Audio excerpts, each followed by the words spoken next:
There's a specific kind of man who comes to Medellín with a plan. He's done the research. He's watched the YouTube videos, read the Reddit threads, maybe hired an agency. He has a checklist in his head. The kind of woman he's looking for, the neighborhood he'll stay in, the timeline he's given himself. 3 weeks, maybe a month.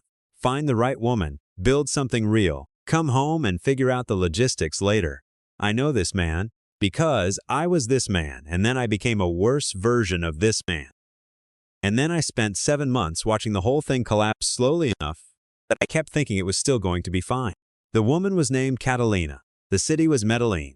And the thing I walked out with was not a fiancé and not a plan. It was the number of a Colombian family lawyer in El Poblado and a very expensive understanding of how I had completely misread an entire situation. I'm Luke. I've spent the last 7 years living out of cities in Latin America, mostly in a 2-bedroom apartment in whatever neighborhood I can afford that month. What I know about Medellín, the dating culture, the money dynamics, the way foreign men get played and the rarer ways they don't, I know from being there, not from a Reddit thread. By the end of this video, you will understand exactly what Medellín actually is for the man who arrives thinking he's going to find a wife there. Some of that will make you more interested. Some of it will make you less. All of it is true. If you're considering something similar, or you just want to know what it's actually like, subscribe. I put out one of these every few weeks, and I don't sugarcoat anything. Let's go. I arrived in Medellín for the first time in early 2019. I'd already been in Mexico City almost 10 months. Got there after a rough personal situation, stayed longer than I planned, and decided I wanted to see more of the continent. Medellín had been in my peripheral vision for a while. Everyone who passed through CDMX expat circles was either going to Medellín next or just coming back from it. The consensus was unanimous in a way that should have made me more suspicious. Incredible city, incredible women, affordable as hell. Come for a month and you'll stay a year. I rented an Airbnb in El Poblado for the first 2 weeks. A 1-bedroom with a small terrace, $62 a night. More than I needed to spend, but I wanted to get oriented before committing to a lease. El Poblado is the gringo epicenter of Medellín. Walkable, full of cafes and wine bars, overwhelmingly concentrated with foreign men between the ages of 28 and 55. The streets around Park Leras at night are essentially a display window on both sides of the glass. My Spanish at that point was functional. 8 months in Mexico had given me conversational fluency, Colombian accents aside. This mattered more than I realized. The foreigner who can hold a real conversation in Spanish moves through a completely different Medellín than the foreigner who can't. You get access to different people, different bars, different versions of what the city actually is. The guy pointing at menu items and smiling gets one version of Medellín. The guy who can argue about soccer or make a joke at his own expense gets another one entirely. I liked the city immediately. That part wasn't manufactured.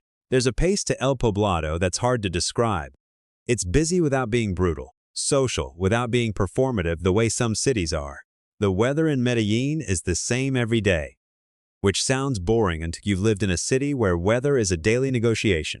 Low 70s, light breeze, clouds that come in around 4 in the afternoon and break by 6. I would wake up at 7, make coffee on the terrace, do 2 hours of client calls and have the whole afternoon open. That rhythm, I understood within the first week, was addictive. It was also, I understood later, one of the mechanisms that kept men there longer than they intended. By the end of week 2, I moved out of the Airbnb and into a furnished apartment in Provenza, the pocket of El Poblado that's calmer, more residential, less nightlife. $400 a month for a 1-bedroom with a good internet connection and a building with a small pool. For comparison, I was paying $200 for a studio in Denver. That math never fully stops registering. And then I met Catalina. She was a friend of someone I'd met at a language exchange in Laureles. I'd started going to the Tuesday night events there because the crowd was more local and cold foreign male heavy than everything in El Poblado. Catalina was 31, from a family in Envigado, worked in marketing for a mid-sized company in El Centro. Her English was excellent, which she'd use occasionally just to make a point, then switch back to Spanish. She was funny in the specific way that Medellín women can be funny. Direct, a little sharp, willing to embarrass you in front of other people if you deserved it. We started spending time together. After about 3 weeks, it was clearly something more than casual. After 6 weeks, she'd introduced me to her sister. I now understand, about 7 steps behind the pace of what was actually happening. Here's the thing about Medellín dating dynamics that nobody puts in their YouTube video. The city runs on an extremely structured social logic, and that logic is mostly invisible to foreign men who are used to a completely different set of rules. In the American context, we've been through 30 years of ambiguity. When is it a date? What does talking mean? How many weeks before you're actually together? Medellín doesn't work like that. When a Colombian woman from a traditional family introduces you to her sister, you are not in an ambiguous situation. You are in a situation with understood obligations, and whether or not you understood those obligations going in is not considered relevant. I didn't understand this going in. By month 3 with Catalina, I was covering most of our social spending. Dinners, the occasional weekend trip to Santa Fe or Guadalupe, her birthday which involved a restaurant I definitely couldn't afford. I told myself this was gentlemanly, that it was a cultural norm, that the income difference made it reasonable. Some of that is true. There is a real income differential, and there are real cultural norms around men paying. The mistake I was making wasn't paying. The mistake was that I wasn't tracking the difference between cultural norm and personal pattern. Catalina's requests escalated gradually. A phone screen replacement that came up in month 4. Help with a rent shortfall in month 5, which she explained in detail and paid back half of. Medical expenses for her mother in month 6, her mother, whom I had met twice.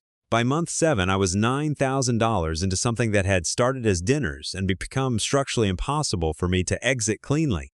Because by then, her family knew me, her friends knew me, and my social life in Medellín had become, by design, I understand now, almost entirely filtered through her. I want to be careful about how I describe Catalina because I don't think she was a monster. She was operating from a logic that was internally coherent and that I had walked into voluntarily.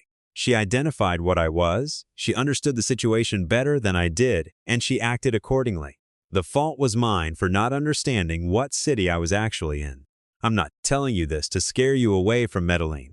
I'm telling you because I have watched, over 3 later visits and 18 cumulative months in that city, the same structure play out with a dozen different foreign men, and every single one of them, when they were in the middle of it, was convinced they were in a unique situation. I want to stop here for a second. I know a lot of you watching this are seriously considering doing something similar, moving to Latin America, finding something real, building something outside the American frame. Drop the city you're thinking about in the comments. I read all of them, genuinely, and the cities people mention sometimes inform where I go next. Keep watching, because what I'm going to say in the next section is the part that actually changes how you navigate this. The mistake men make in Medellín, the one I made, the one I watched a man named Derek from Austin make in 2022, the one I've seen replicated in Laureles and Envigado and Sabaneta, is a framing error that happens before they even get on the plane. The framing is, I am going to Medellín to find a wife. That framing does specific damage. It creates a confirmation bias so strong that you will interpret almost any signal in Medellín as evidence you're succeeding. A woman who introduces you to her family is not a confirmation that she's the one. In Medellín, that can happen inside of a month with someone who is playing a well-practiced game. A woman who tells you she doesn't want something casual, she wants something serious. In Denver, that's a woman drawing a boundary. In Medellín, it can be a woman setting a price. The find a wife framing also makes men move faster than the situation warrants and invest more emotionally and financially than they would if they were thinking clearly. I have spoken to foreign men in El Poblado who were discussing marriage with women they'd known for 6 weeks, not because those women are uniquely manipulative. Medellín has the full range of people, same as everywhere, but because the man arrived primed to arrive at that conclusion and the city provided the raw material. Here's what I got wrong with Catalina, specifically. I mistook her family-centeredness, her directness about wanting something serious, and her comfort with financial dependency as markers of traditional values compatible with a long-term relationship. Those things can be all of that. They can also be markers of a transaction. The difference, and this is the insight I earned at significant personal cost, is whether the woman's investment in you tracks your investment in her. With Catalina, my investment grew every month. Hers held flat. She was warm, she was consistent, she was present, but the warmth never deepened. I was, for 7 months, in a relationship where I was the only one falling. I watched Derek from Austin make a related but different mistake. He was in El Poblado for a month, doing the app thing heavily, meeting women in volume. His theory was that numbers would produce one real result, and he was meeting women constantly. El Poblado is not a city where you go home alone unless you want to. But every woman he went on 3 dates with, he started mentally projecting 10 years forward. He'd text me, "I think she might be the one." I heard that 4 times in 3 weeks about 4 different women. The problem wasn't that he was meeting the wrong women. The problem was he couldn't see any of them clearly because he was looking at them through the future wife filter rather than the actual person in front of me filter. The men who navigate Medellín well, and I have watched this too, I want to be fair to the city, are the men who arrive with no agenda beyond understanding where they are. They're patient. They're not transactional in the other direction either. Not running the "I'll keep it casual forever" game that treats every Colombian woman as entertainment. They're just actually present. They're curious. They're learning the city. And because they're not in a hurry to arrive at a conclusion, they can see things that are actually there rather than things they projected. The women in Medellín who are worth knowing, and there are many of them, this is a 53 million people with enormous variety, can tell the difference between a man who's hunting and a man who's present. They have been dealing with foreign men for 20 years. They know every version of the script. So what does it actually take to be in Medellín and have something real happen? First thing, you need more time than you think you need. 2 or 3 weeks in El Poblado is a surface experience. You're touching the tourist layer, the bars around Park Lares, the apps, the language exchanges that are half legitimate and half networking for people who know foreigners spend money. Real Medellín starts to reveal itself around month 2. By month 3, you know which panaderias are worth going to on a Sunday morning. You know the difference between the neighborhood feel of Provenza and Manila and Sabaneta. You have a regular coffee place where they know your order. That texture is what allows you to meet people who are part of the city rather than people who profit from the layer of foreigners on top of it. Second, your Spanish has to be functional. I don't mean fluent. I don't mean you need to know the Antioqueño slang. I mean you need to be able to have a conversation without constant translation breaks. If you're at tourist level Spanish, you're going to date tourist level Medellín, which is a performance of Medellín designed for people who don't speak Spanish. Invest 3 to 6 months in the language before you make serious plans around dating. It will change every interaction you have. Third, move out of El Poblado eventually. I spent my first 3 months there and it was fine, comfortable, walkable, safe. But El Poblado self-selects for a specific kind of Colombian woman, one who is used to and sometimes dependent on the attention and money of foreign men. Laurel's is more local. Envigado has a different texture. Even the parts of El Poblado outside the Park Lares radius behave differently. The city is not one thing. Fourth, and this is the specific thing I wish I had internalized before Catalina, watch the reciprocity. Not dollar for dollar, that's not the point. But is her investment in the relationship growing alongside yours? Is she making plans? Is she curious about your life, your work, your world? Or is she curious about your finances and your timeline? This isn't a Medellín-specific warning, it's a human one. But the financial dynamic in Medellín, where the income differential is real and visible and the cultural norms around men paying are genuine, creates cover for something that in any other context would be legible as a problem much faster. The lawyer I ended up with was a family law attorney named Rodrigo, who had an office in El Poblado near the Via Primavera. A guy I'd met at a co-working space mentioned him after I described the situation in some detail over drinks. Rodrigo's job was to help me understand what my legal exposure was. I'd made a couple of financial transfers that, in the wrong framing, could have been characterized as something they weren't. I wasn't in serious legal trouble, as it turned out. I'd just done stupid things in a city where stupid things have predictable consequences, and needed someone to confirm that the consequences weren't worse than they were. What I remember most about sitting in Rodrigo's office was not the legal conversation.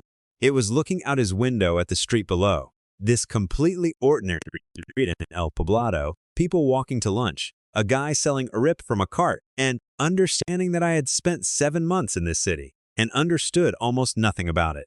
I'd spent 7 months inside a relationship that had been, from certain angles, an ongoing negotiation I didn't know I was in. I'd mistaken the warmth for intimacy and the structure for values and the familiarity for love. And then I'd called it a relationship. The thing is, I went back to Medellín 6 months later, and then again the year after that.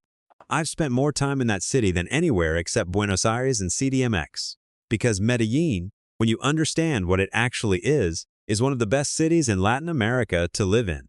Not because it will give you a wife. Because the weather is perfect, the cost of living is sane.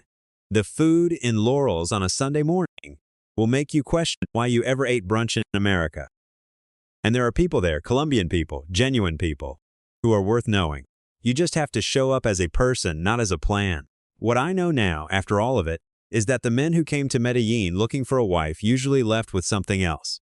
A story, a scar, a layer of cynicism they didn't have before. And the men who came to Medellín just to live somewhere new, to work remotely and learn Spanish and understand a city that's been through things American cities haven't even imagined. Those men sometimes found, a year or two in, that they weren't alone. Not because they found a wife. Because they built something that made room for another person. The city doesn't owe you a relationship. No city does. You arrive, you pay attention, you make mistakes, and ideally not the same mistake twice. And you find out who you are in a place where nobody knew you before. That's the thing that keeps me moving. Not the women, not the weather, though I will not pretend either is irrelevant. The version of yourself that exists when you're starting over somewhere new, before you've recreated all your old patterns, is worth meeting. Medellín will give you a chance to meet him. Just don't bring a checklist. That's what I've got. I know some of you are going to recognize pieces of your own situation in this video, and some of you are going to think I'm overcomplicating something simple. Both reactions are reasonable. What I'd ask is that if something in this landed for you, if something I said was the version of what you'd been thinking but hadn't fully formed yet, hit subscribe. I'm somewhere new every few months, and the next couple of videos get into some territory I haven't covered yet. What it actually looks like to try to build a real relation across these income gaps, and what spending 8 months in Buenos Aires taught me about something I thought I understood from Medellín but didn't. Neither of those is going to have an easy conclusion. See you on the road.